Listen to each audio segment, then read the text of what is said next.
For those of you who like to travel light and take your tackle anywhere, I've got something very special to show you. This is the Agility EXP range of tackle.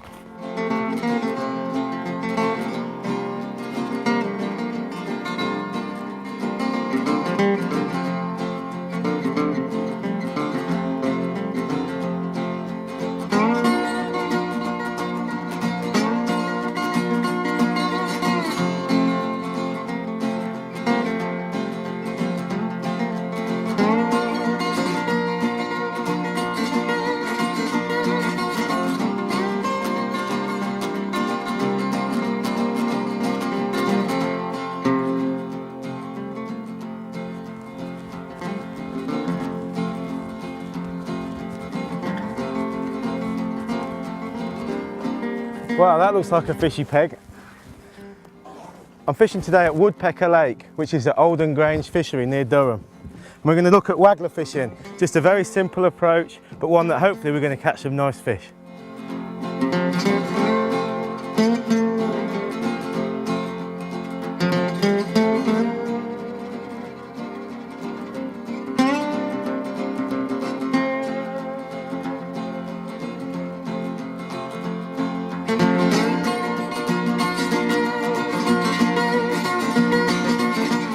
Before I start fishing, I just want to quickly show you a new range of rods that we've developed for Shakespeare. This new range of 4 rods is called Agility EXP, and EXP stands for Expedition. So, the thinking behind this range was that when you're struggling for space in the car, maybe if you're going on holiday with the family or if you're going on holiday abroad, we wanted to develop a range of rods that were very practical, with good performance, but with a small, compact transport length. So that's the 11-foot pellet waggler rod, and you can see that it's 4-piece, and you can see how short the sections are, and you can see the rod bag I'm using obviously allows me to maximise the space in the car when I'm travelling. And within that range then there's the 11-foot pellet waggler. I've got a 13-foot match rod, which obviously is the most versatile of match rods. You'll be able to use this when you're pleasure fishing on commercials such as this, float fishing on rivers and also on bigger lakes. So that's an extremely versatile rod. I've also got 2 really nice feeder rods in the range. There's a wonderful 11-footer, which has got a nice medium action. So when you're looking at fishing a small feeder on commercials, or maybe a ledger in and small feeder fishing on rivers, that's going to be an absolute dream of a rod. And then finally I've got a more powerful 12-foot version feeder rod. So obviously this is a rod where you need to be casting heavier feeders, maybe up to 3 ounce. So 3 ounce on the rivers, or a bigger method feeder on a bigger commercial or reservoir. So as I mentioned, they're a very practical range, but you've got to see the actions and feel the performance of these rods. They're very lightweight. We've used a very good quality blank construction using 34-ton carbon, so that's very lightweight but also very strong. And it produces a blank that's very, very slim and also has tremendous power. And you can feel these rods have all got a progressive action, which is what we like nowadays, because we're catching all sorts of fish. We're catching small fish and big fish.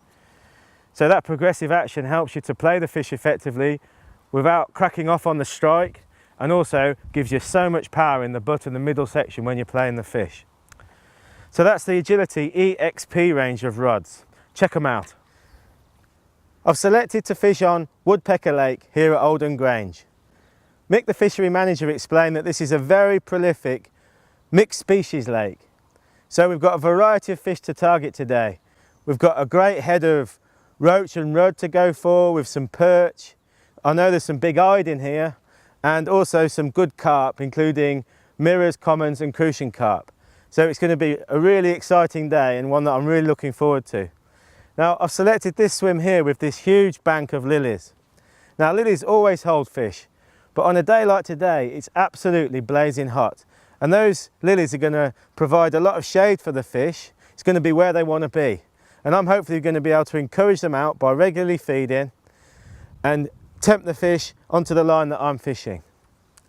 And the method that I'm using today is a very simple waggler method. Now, waggler fishing is great. It's great for beginners, pleasure fishermen, in fact all fishermen, and it will enable me to catch a variety of these species very efficiently and very easily. So what I'd like to do first is just have a look at the rig and the tackle that I'm using for waggler fishing today. Okay, so let's look at the tackle. As I mentioned, I'm using the 11-foot EXP pellet waggler, which is a great rod on venues like this where you haven't got to cast very far. It's very manageable and it's got a perfect action for catching a variety of different fish.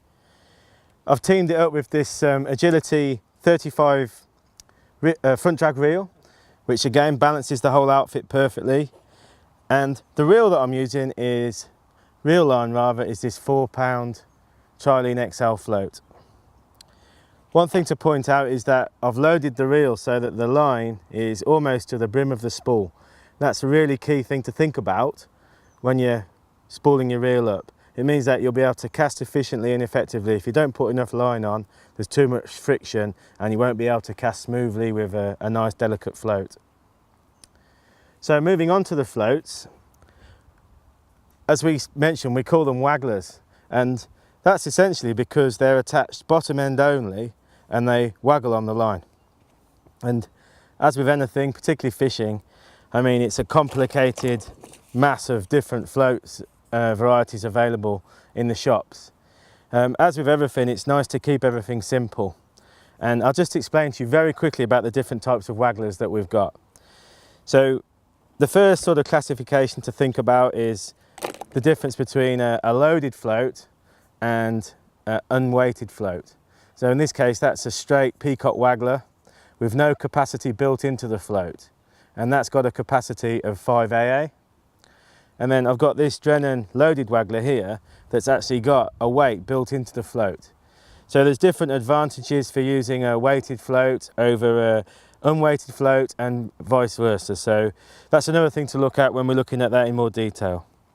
Another thing that you'll see straight away is some of the floats have got what we call an insert and some of them are just straight. So you've got different diameters of floats, and that's really all relating to the different baits that you're using and what you want to achieve with that float. Today we're going to be fishing mainly with simple baits like maggots and casters, so I'm going to plumb for a insert float because they give me greater sensitivity. So it means that when I get a bite, I can spot the bite easier and I can read the bites better. And you'll also notice that some floats are a clear design like these, and other ones are made from solid materials like these peacocks. And I think a great advantage when you're fishing on a venue like this, and when we're going to be fishing what we say up in the water, crystal floats, these clear floats, are a great advantage because I believe that they're less visible to the fish. They're not going to spook the fish so much. One final thing to say about these Drennan insert wagglers is a great feature, especially for me because I'm actually colourblind, is change the inserts between the different floats that I've got to suit the different conditions. So sometimes when the water's clear like this, a light colour, a black float, strange enough, will show up better. Other times when you're fishing against vegetation or lilies, an orange or a yellow tip will show up. So that just gives me great flexibility on the tips that I'm using.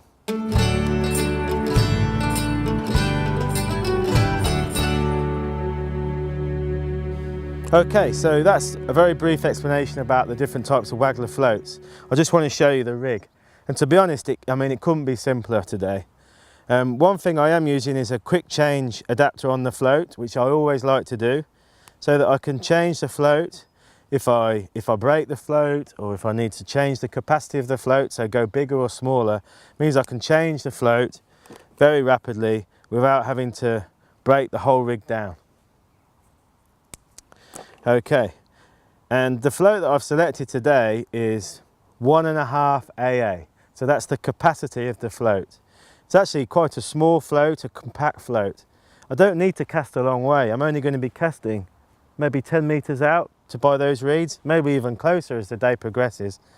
So I don't need a float with a big capacity. It means that I'm going to be able to cast and not make too much disturbance by having a big splash from a big float. And the short nature of the float as well will help me, because today I just know with these hot conditions I'm going to be catching up in the water. So the fish are going to be intercepting the bait higher in the water, not necessarily on the bottom. What's important to think about when you're waggler fishing is the actual shotting pattern. And you'll notice that I've got most of the bulk shot, what we call bulk shot, situated around the actual float. So that basically gives me my casting weight, and I've got 2 BB shot here with a couple of number 6s and a couple of number 8 shot either side. Now the reason I've done that instead of perhaps just putting 2 big shot in is I want to have the flexibility within that capacity to move shot down, drop a shot down if I need to go deeper, or in fact move shot up close to the float if I want to make the bait fall very slowly through the water. So that's why I have the flexibility of some big shot and some small shot.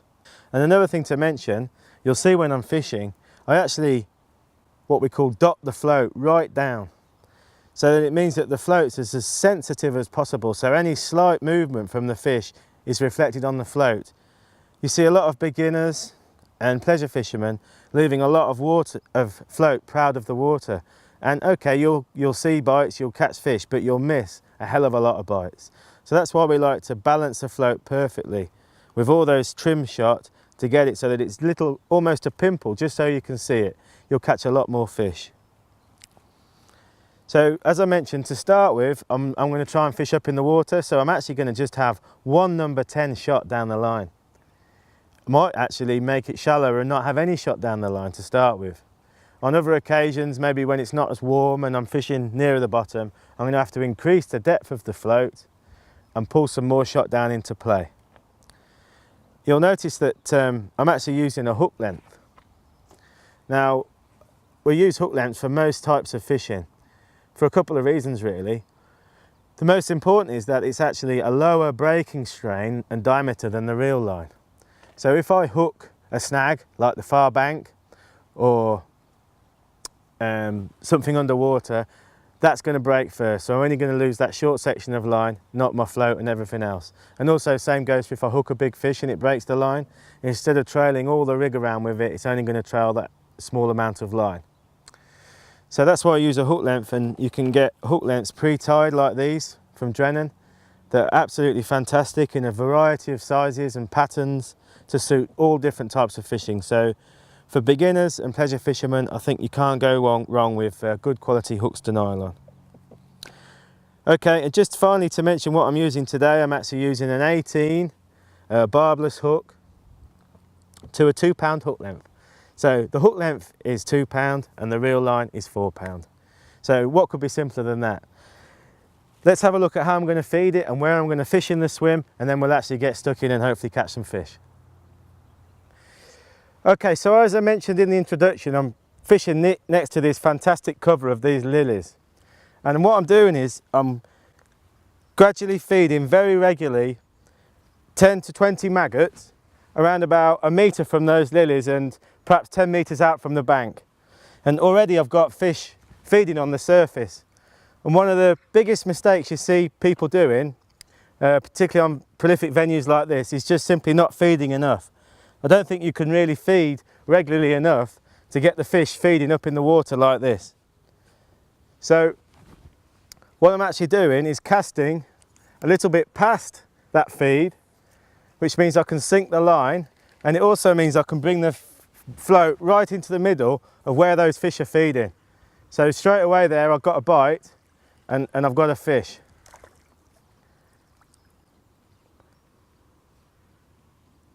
So that just shows you exactly what I mean. I've caught that fish probably only just under the surface, almost immediately, by pulling it back into the feed.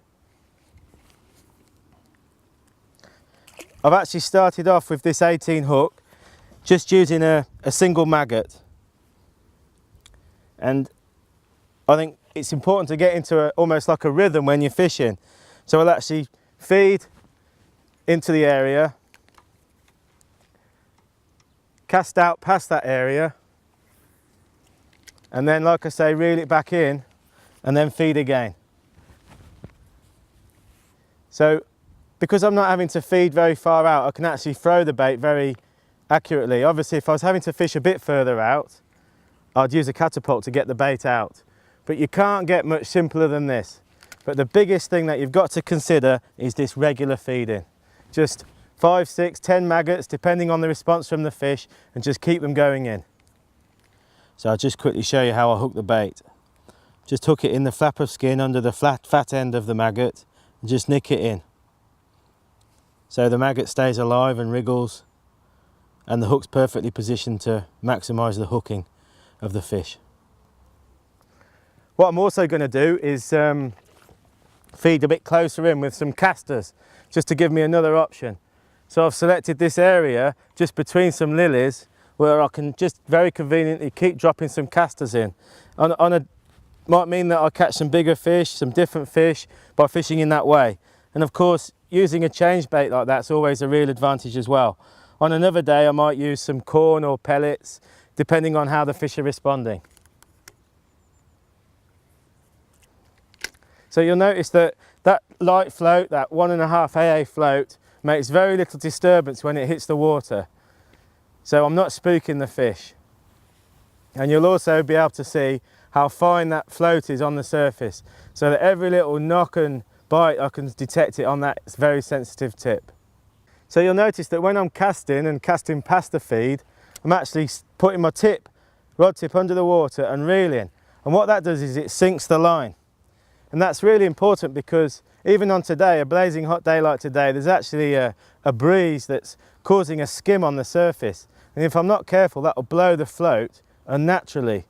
So I probably won't get so many bites. So by sinking the line and keeping it under the water, I actually keep the float very, very stable. Now I'm missing bites, so I'm going to adjust the float depth and I'm going to make it a little bit shallower. And I'm actually going to pull that number 10 shot up under the float. So I'm actually fishing with no shot down the line.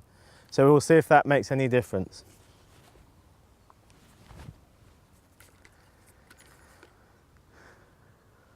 So cast past, sink the line, and I'm right in the zone where the fish are feeding.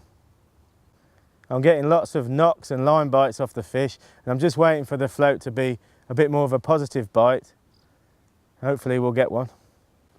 And if I don't, I'll just twitch the float and feed again. So I'm recreating that fall of bait through the water.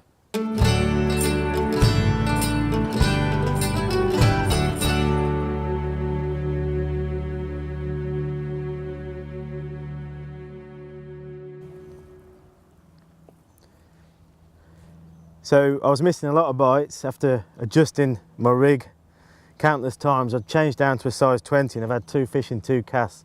So it just shows you've got to keep changing your rig and changing your tackle to ensure that you hit bites, particularly on a bright day like this when the sun's up and it's the middle of the day.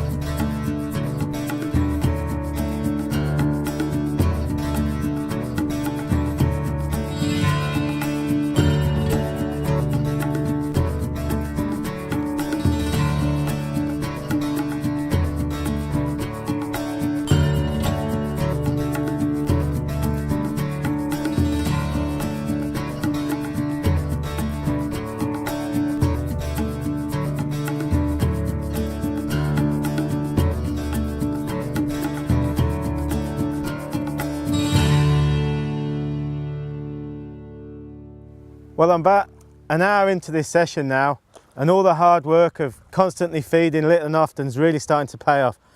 I'm catching some fantastic eyed, up to about 1.5 pounds, and I've also caught some nice rudd, roach and some crucian carp. It really is enjoyable fishing. All catching shallow on the waggler, no less than a foot deep.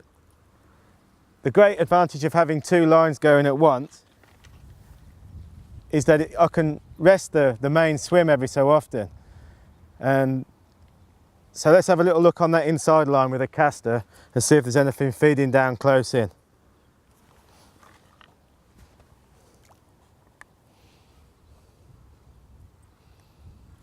It's amazing what you can catch down the margins on commercials like this.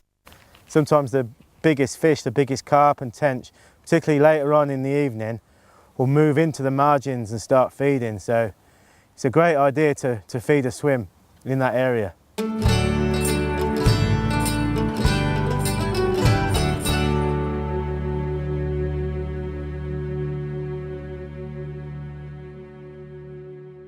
that's a nice hide.